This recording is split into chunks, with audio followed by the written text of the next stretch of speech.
আজকের সহজ একটা রেসিপি করে ফেললাম। আজকের এই যে মলা মাছ দিয়ে, তারপর পেঁয়াজ, এই যে আলু কুচি করে নিয়েছি। আর আমি আজকের এই রান্নাটায় কোনো রকম রসুন দেব না। আর এই যে আলু আমি ভালোভাবে কাটতে পারি না, তারপরও যেভাবে পেরেছি সেভাবেই কুচি করে নিয়েছি। আর এই রান্নাটা অনেক মানুষ অনেক রকম তাদের নিজের মতো করে থাকে।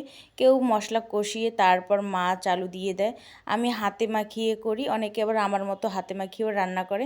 কিন্তু আজকের ভাবলাম একটু সহজভাবে করে ফেলি, যেহেতু প্রতিদিন রান্না করতে করতে মাঝে মাঝে কিন্তু আমাদের রান্না করতে ইচ্ছেও করে না, তাই একেবারে সহজ পদ্ধতিটা অবলম্বন করলাম।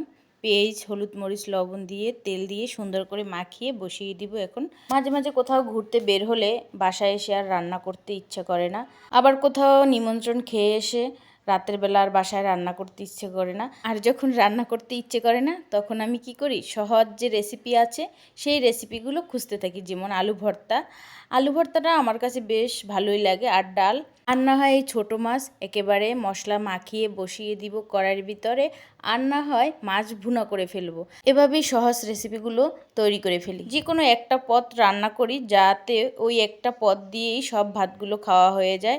আর এই যে মাছটা মাখিয়ে কিন্তু এখন বসিয়ে দিলাম।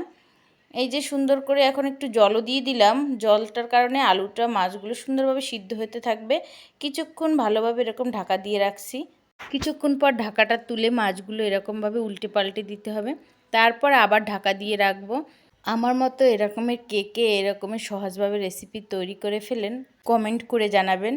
আর কার কার আমার মতো এরকমের ঘুরতে বের হলে বাসায় এসে রান্না করতে ইচ্ছে করে না, অবশ্যই জানাবেন। বেশিরভাগ মানুষেরই এরকমটাই হয় আমি মনে করি। কিন্তু আমি এত সুন্দর করে রেসিপিটা করলাম, মূল কথা হলো রাখিমণির কথা আমার মনেই ছিল না যে ও এই ছোটো মাছের এই তরকারিটা খেতে পারবে না।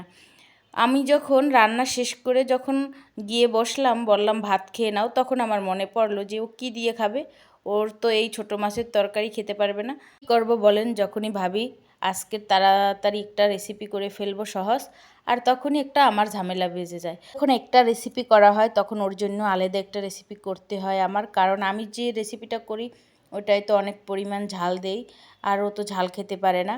এই জন্য কম ঝাল দিয়ে ওর জন্য আবার আলাদা একটা করতে হয়। আর আমি কি করব, তাড়াতাড়ি করে ফ্রিজ থেকে চিংড়ি মাছ বের করে গরম জলে ভিজিয়ে তারপর চিংড়ি মাছটা ভুনা করে ওকে দিয়েছি। আর ওর চিংড়ি মাছটা অনেক পছন্দ, তাই আর কোনো ঝামেলা হয়নি, চিংড়ি মাছটা দিয়ে খেয়ে নিয়েছে।